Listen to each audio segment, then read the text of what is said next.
And oh my goodness, we're live. I got stage fright. What are we going to do? Man, I'll no, if I'm playing this out, right, and I'm thinking, hey, we've got our followers here. Some people are listening in. I'm going to be excited because Clint, I just get excited. You know what I mean? And going, wow, hey, we got people in here. And hey, it looks like we got some more. Yeah. Who's this? Beach Garden. Is this you, Bren? I'm here. Oh, you can chat just like on Twitter or Facebook, the little messaging. So hey there. So this is Mycroft Homes. Well, hiya to you there, Mycroft Homes. Hey, this is the first time that we've ever done this Blab thing. And we got it under this name, harvestdomenation. And we're just trying to, work out the bugs. We don't really have any content right now. We're just trying to make sure we can figure out our rhythm here and what we're doing with Blab. And then next week we're gonna go live with this. And we would love to invite you to come in when we have some real content that we can share. But this is just a dry run so we can figure it out. But, anyway. No, that's fun. Thanks for peeking in. That's a fun.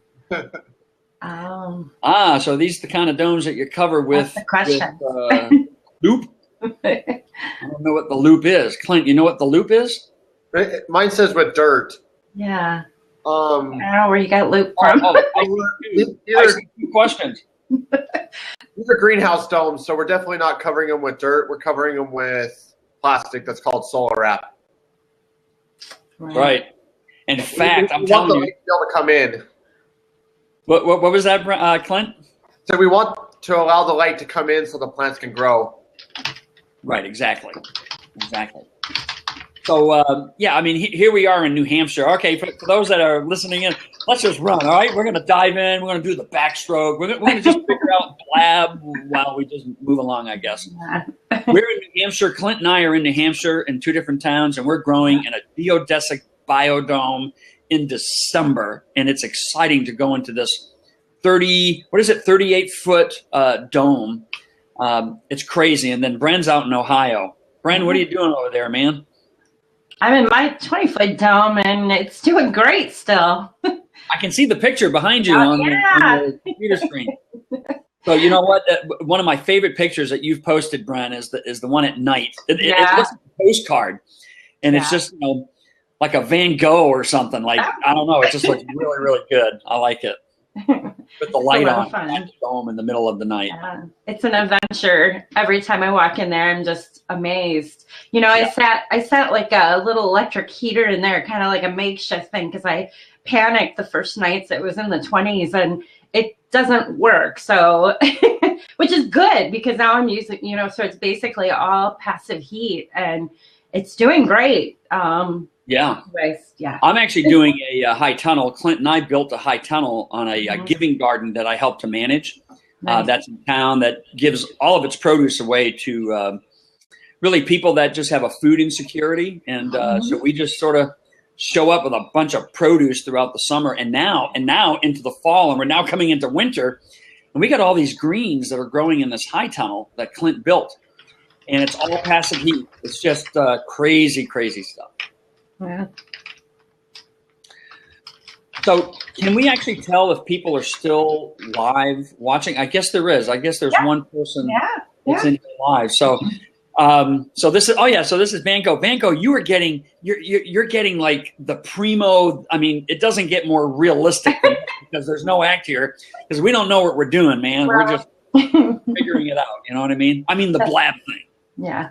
Well, that's kind of what Blab is. I mean, it's free. It's not a webinar. It's just a really cool tool that, I mean, when I see this, it's like, this is what I imagine the future is with media, unless everybody's wearing like those Google glasses around someday, right? I guess it's going to happen. Yeah, I can see us driving in the car with our Google glasses on like, oh, man. Yeah. I don't get to watch a lot of TV, but when you do, and I hear the kids talking about it and stuff like that, and they love reality TV, right? So that's what's cool about this. This is real. Yeah, I can see. I guess I can see the trend being that now we're going to get in our cars and we're going to program the car to say, "Bring me to this place in 8 minutes" or something, and then we put our Google glasses on and we kick back and the car just gets us there. Yeah. I don't know. Oh, that would be bad for me. I always detour. Usually, there's always something else usually to do. at a garden center, something, or barns. I'm really You bad never about pass that. a garden center, huh? Yeah. I was like that for a long time at Chinese restaurants. I'm like, oh, a new Chinese restaurant. I think I'll go check it out. Right. And then I was like 320 pounds, and I was like, well, maybe. No, I'm kidding. I was never 320 pounds. No. So, Clint, let me ask you a question here about these domes. How long have you been like building these things? Oh, for 4 years now. Way back in 2011. Way back when I was building domes. Way back when I was in my 20s. Oh man! Oh, I guess you might have been in your 20s. Oh my goodness! I forgot that I'm the oldest guy here. Oh, easily. Yeah, but you know what? You could add me and Bren together and still not be as old as you. Yeah, but you know what? The funny thing is that you look That older. hurts. Oh, is that right? Now I can see the lines on your face. It's like a road map, Something like that. something like that. So, But yeah, I've been building these things for about 4 years. I've built them all across the country. I've got one up in Alaska and Wisconsin and North Dakota, and then quite a few here in New Hampshire now. yeah. So I know people have been asking questions about, how, like what climates you can do this in. And you mentioned North Dakota and Alaska, which are kind of in the same place in my book, far north. So how's it working there? I mean, the biggest limitation is light. So in Alaska, they don't get enough light to do anything in the winter unless they put in grow lights. So a lot of them don't do that. But they do add, 2 or 3 months to their growing cycle by using the dome, just because it can keep the temperatures above what they normally would be. Right. Mm-hmm. But, even with us, our biggest limitation in New Hampshire is the light, where we'd be able to do a little bit more, take the summer crops a little longer. Once we get below those 8 hours of sunlight, the summer crops just decide to give up. They just don't get enough energy from the sun to do anything. And, even if we're keeping them warm, they still kind of go dormant. It's interesting to me, though, that we made it like to the very end of November. Did we even get to December 1 where we had a tomato plant in the dome that's in your backyard, this mungoid dome that's in your backyard with like a tomato flower? I have a picture of it. I can't remember what the exact date was. But there was a tomato flower. Actually, we had several tomato flowers. Yep. We still had some eggplant. After Thanksgiving. Yeah, so it was right after Thanksgiving. Seems most unusual. Yeah. The value of spending. I'm sorry, go ahead. Well, so those plants, the plant that you had for that tomato, did you start that from seed in there, or did you transplant it from your garden outside? Actually, that was a volunteer. It just kind of popped up in one of my walkways. Nice. And it got 2 feet tall, and I'm like, you know what? I'm going to keep this one. And I just transplanted it. And then I just let it grow over. I didn't stake it or anything. It just turned into a big bush. And then when I smartly invited Scott to come help us out, we put some stakes, 8-foot stakes, and all of a sudden realized that this thing was, had 3 different parts of it going 8 feet tall. Oh, it was crazy. And then we took all the suckers off of it and planted 6 more tomato plants out of it. So we basically filled our dome with that one volunteer that popped up. That's very nice. So it's kind of let me tell you how Clint grows. So when Clint and I got together in his dome, I mean, you're asking like, so how did you do it by seed? Clint's like Mr. Seed Man. He just walks around with, I think, a bag of seeds. He throws them like everything. Lettuce in with the tomatoes. But you know what? Man, you had stuff growing in there.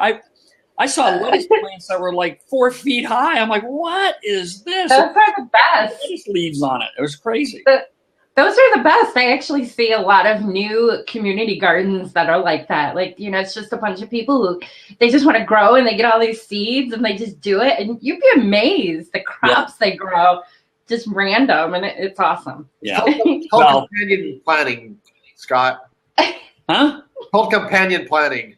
Companion planning. Listen, you need me, my friend. You need me. Doing all these nice little beautiful rows. Forget that. Oh, yeah. Well, you know, we have some beautiful rows right now in that dome, and we've got more coming this spring. We're going to go nuts in that dome, actually in February, because we're going to have some good sun in February. February in New Hampshire shouldn't be in the same sentence when you're thinking about growing stuff, but it's going to be in your dome, for sure. As long as we got that sunlight, that's all we need. Oh, yeah. Going to have a lot more in February than we do now. Yep. Yeah. 10 hours of sunlight is what you want. Yeah. So, Bren, this is your first year with the dome. Yeah. This awesome dome that you have. Tell us about it. It's pretty cool. It's pretty cool. I mean, I mean, I could live out there. I wish I could. I've just got, you know, we still have our lives we have to do, right? I know. Writing an email and all that stuff. But no, gosh. I like how the neat thing is, well, first of all, it's really awesome to be able to talk to others who grow in domes. Like, well, I only know Clint, but like if you connect with, well, Scott helps you out. So, you know, anyways. He needs me. I know. So I actually learned a lot with our friend Pam. I know I know Scott follows her on Twitter at Growing North. Boy, you know, she's all the way up there in Zone 3 in Canada, and amazing. I learned the coolest things from her. Well, you know, I've always said ever since I started online gardening way back. I mean, like 2008, roughly 2007. I think I started talking to gardeners. And it's interesting that if you ever, I always said, if you want to learn how to grow organically perfectly, talk to a Canadian. They know it all, and they've got it down. You know, so you can grow in like minus zone. I guess you can grow anywhere, right? Yeah, it's amazing. So she just, every time I talk to her, she points out different things that I never thought of. Like, you know, I have my thermostat or my thermometer. It's not thermostat.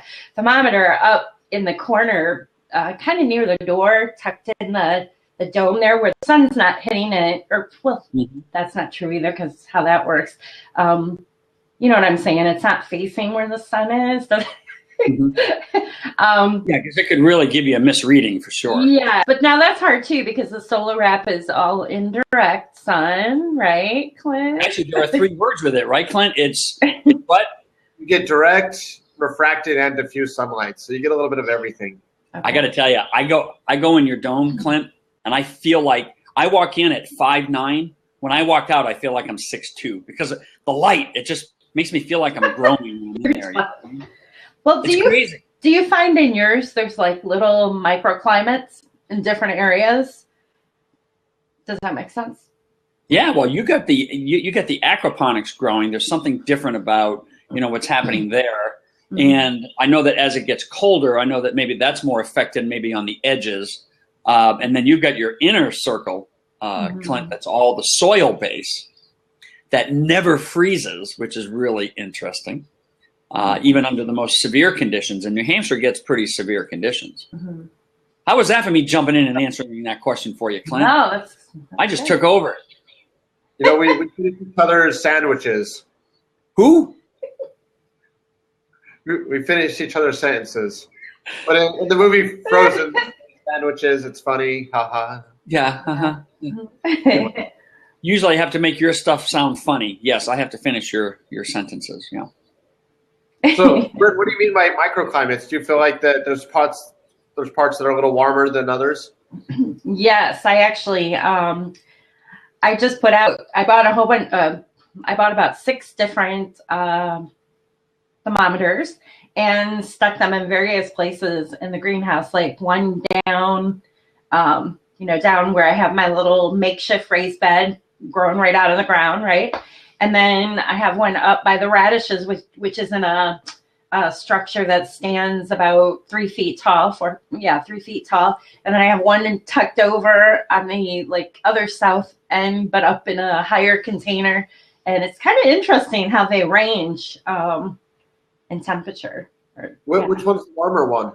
Well, you know, the last time I looked, it was the ones that are up a little higher. The one closest to the south and up. Of course, there's other things to take in consideration too, I'm sure, because it's like it's full of soil, black, and it's a black container, and it's closest to where I have the 4 big things of water. Well, that makes sense that it would be warmer there, because at night that's going to radiate that heat back out of the water, as things around it get cold. So yeah, that seems to make sense.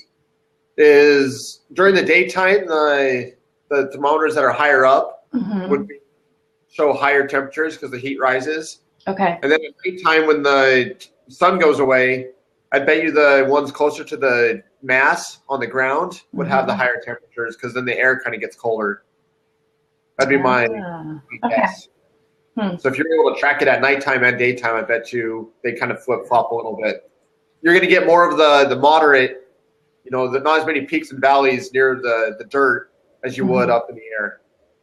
And that's what we find in our dome is, in the dirt area, that's where it stays the most consistent.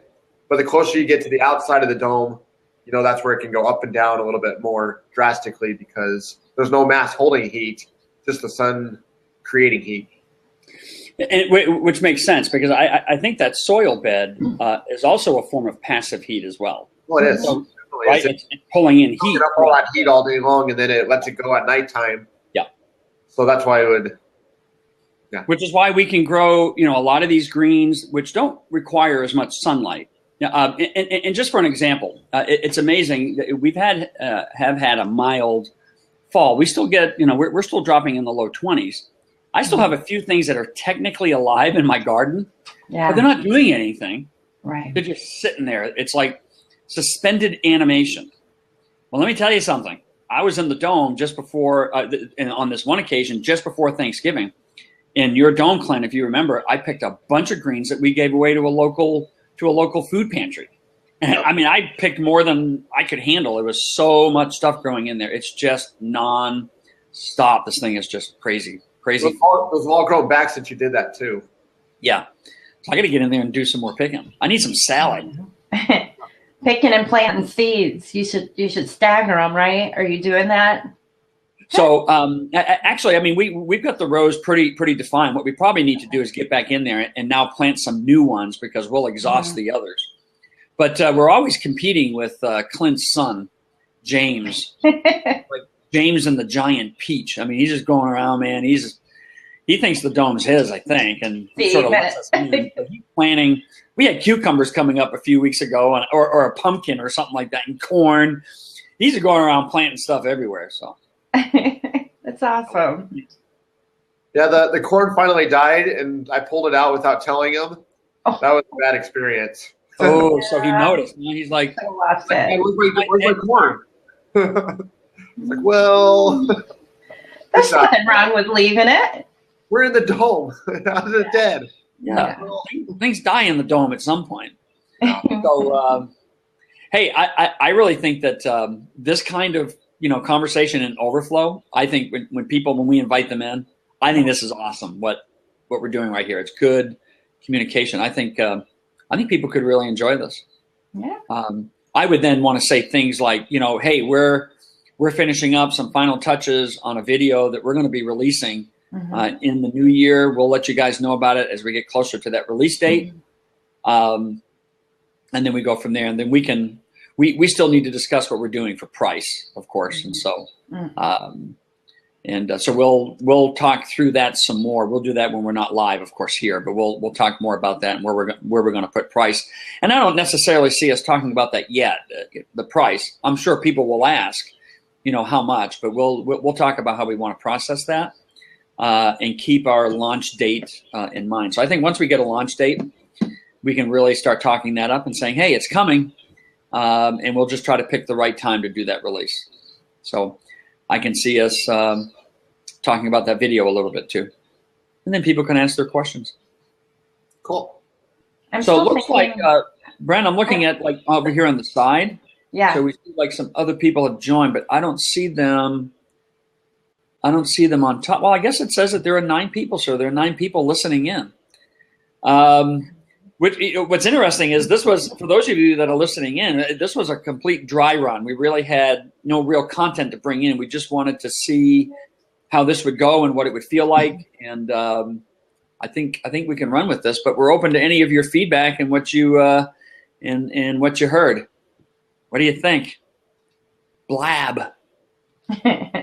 Blab. I do a lot of that. We have silence from the 9 people looking in. That's all right. It's kind of scary, I guess, to be in here, right? Well, technically, if you click on that, it actually means 9 people viewed it. But right now, there's just 4 people live. Oh, okay. Does that make sense? And then, yeah. Also, they've got a neat little tool when I create these, or if I'm in them with like other people, and they have the embedding code at the bottom. Sometimes I like to include that embedded code into a blog post, and so it's streaming on other pages. So I'm not sure if it calculates if somebody's sitting on my page watching it. You know, does that make sense? Yep. Yeah.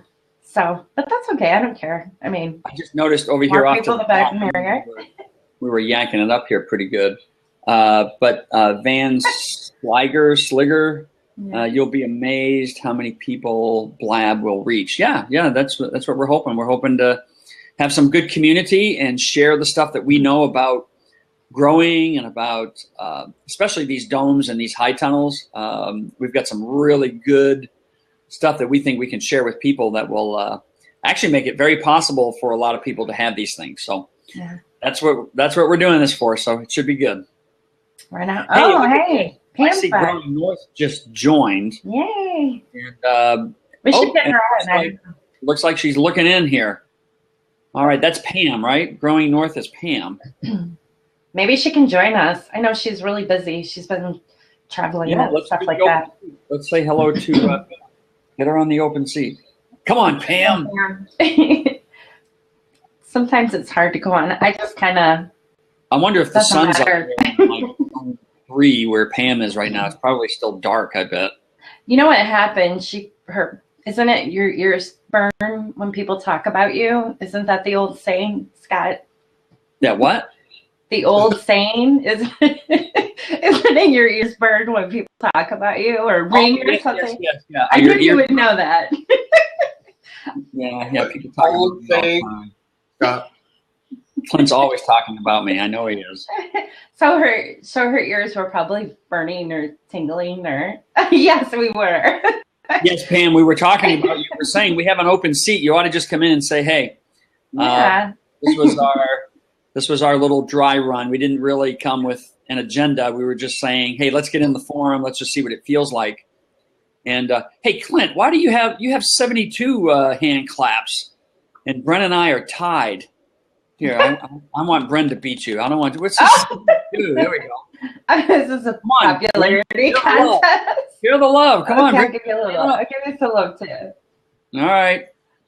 Oh, she can't right now. All right. Hey, so I'm just wondering, is the sun even up there in zone 3 or wherever you are, up by the Arctic Circle? Probably dark, right? I do need to get a map out so I can look and see exactly where she is. A bit of a glow. Yeah. I bet. I'm bumming today. I was hoping it'd be sunny. It's going to be warm here in Ohio. It's crazy. We've got temperatures close to high 50s, but if the sun's not out, I don't get too excited, right? You know. Yeah, it was pretty nice yesterday with the sun. Our high tunnel really heated up pretty nicely. Mm-hmm. Today it's cloudy, but the prediction was it was going to be partly sunny, but it wasn't a cold night overall. So I think we're good. Right. Yeah. So Clint, I got to get over to the dome, man. Yeah, it misses you. Come back, and I even weeded. You told me, I'll weed it. Don't worry about it, Clint. I like weeding. Yeah. And guess what I got to do? I got to do all the weeding. Well, good. I'm glad you're doing something. Weeding's fun. I love weeding. It's actually not fun when it's freezing outside and you go in there and the dirt's still nice and soft and warm, and it wasn't the worst thing in the world to go out there and weed when it's freezing outside. Yeah. Very nice. Yeah. All right, the fish are doing well. They're still their fish are rocking it. Still doing I think the tomatoes I are. get impatient. I put peas in, pea seeds, like a week ago. They're not doing anything yet. I get really impatient. I guess I should read the package, right? We have peas growing in the high tunnel right now that are probably close to 2 feet tall. We don't have any flowers, and that may be just because now the light is limited. But you know, the greens or the stem are still edible. But yeah, we got those going in the high tunnel right now. Very cool. Yeah, we have one pea that's doing great still, but it's, I mean, who knows how much longer we'll have. Once we get these 8 hours of daylight, it just everything seems to just be in the refrigerator, just chilling. You have one pea.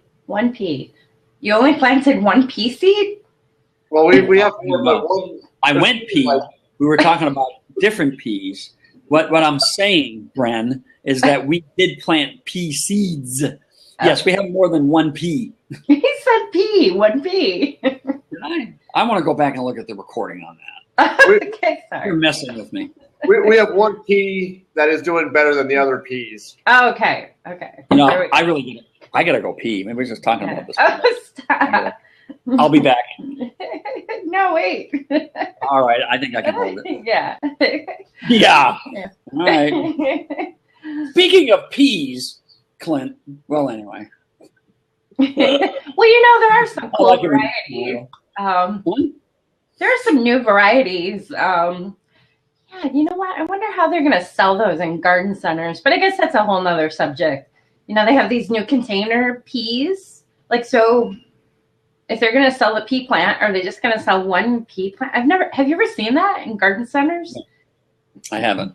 No, me neither. Maybe they'll sell the whole package. What's going on here?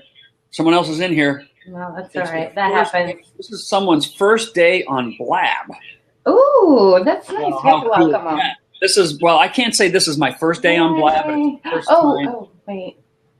It's the first time that I've been a host on Blab. Yeah. We can't. Yeah. So it's just us three right now. We're just kind of messing around. But welcome to Blab. That's cool. Yeah. I think I was telling Pam or somebody, I do too many Blabs. I'm like addicted to Blab. Blab. Well, there's a new Blab Haas. That's what it is. Is that your middle name, Blab? No, but I've been called Chatty Cathy before. Clint won't even know what that is. That was like a little doll in the 70s that was kind of popular. Wait, what are the 70s? All right. Yeah, were you born in like 81 or 80? Well, how old are you again? You're probably born in 81, right? Baby. 82. I had gray hair in 82, and I'm a young man. I mean, come on. Wow. Yeah.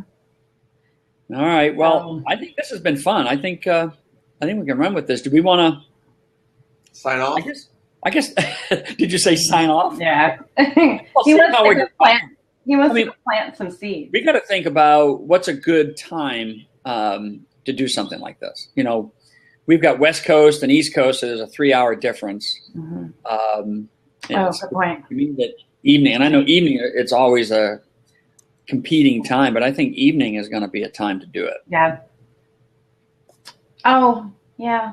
I kind of like it during the day because I could like leave you guys and take my phone and go out in the dome, and there's still daylight, so you could actually see. Which is cool. We can get you in there even when your light's on. Do you put the light on every night? Yeah, there's a like a little iridescent thing in there, which is cool because it looks really neat back there. It's like a little, spaceship or something. Right?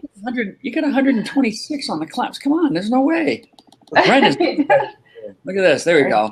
Okay. 120. I was talking about those peas. I'm still stuck on those peas. You know what? You remind me. I'm going to go email and stalk my seed person I know because they have this new variety. It grows in 30 days. You can harvest in 30 days. Peas. Yeah. Mom, that's awesome. We could do that in the dome. Well, you could do it in 28 days in the dome. See? Thanks. Because of that crazy light. It's not magical. Yeah. Well, it's kind of magical. It is kind of magical. It is, but Yeah. So, all right. Well, we'll have to talk about the timing. I'm still, I guess I'm thinking about, if it is in the evening, we just reach more people. Yeah. Actually, Van Slinger had a good, that's why we should do it during the day, because there's daylight. I really do want to stream these from the dome. Eventually I will, when there's Wi-Fi out there, to be easier, and then I'll be able to have more lights on when there's actual real power and not an extension cord coming out from the barn. Which when it snows, I think that's going to have to go away. I don't think that's safe, right? But yeah, no, it'd be cool to stream these from the dome, or maybe you could go in your hoop thing. The high tunnel? Yeah, that thing. And the high tunnel greenhouse. Clint's little Taj Mahal, the fish and everything. That's cool. It's like a radar. From your phone? Can you blab from your phone? You can, but as of right now, I don't believe you can start them. Like, so if I'm hosting. So if you host it, then I can do it on our phone, and we can. Totally. I think that's good. Yeah, I would love that. Yeah. Scott could be in the high tunnel. Mm-hmm. I could be in the high tunnel at the same time. Yeah, see? Sweating in January. Yeah, so we can do that. High tunnel, that'd be awesome. So we'll have to do a little research and find out when's the best time to do these. Okay, that sounds good. I'm open. All right. So I guess this was a good drive. Hey, it says 3 messages. What does that mean? Now we click on that? Can host. Oh, cool. Okay. I'll have to play with it. And that's what's cool when I watch. I usually have the marketing people going on my, I'll be checking email and stuff, and I have my iPad going or something, I get notifications when the people I follow are doing a blab. And I love following the marketing people and the people who do this for a living, because they give out great tips during the day. And the one group, Blab Tech, they said they were going to do a blab on Blab, but they started writing up what they were going to talk about, and it changed.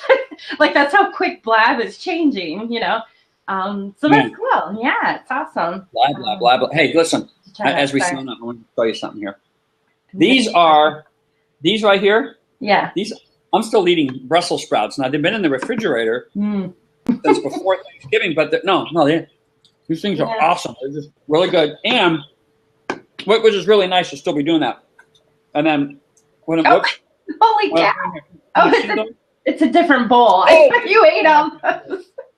These are blueberries, and here's the thing: eating blueberries in like December really motivates me. Like, I can't wait, to really start growing some full produce like berries and my tomatoes and all that, and I've got nothing against chili. I'm glad, or Chile or whatever.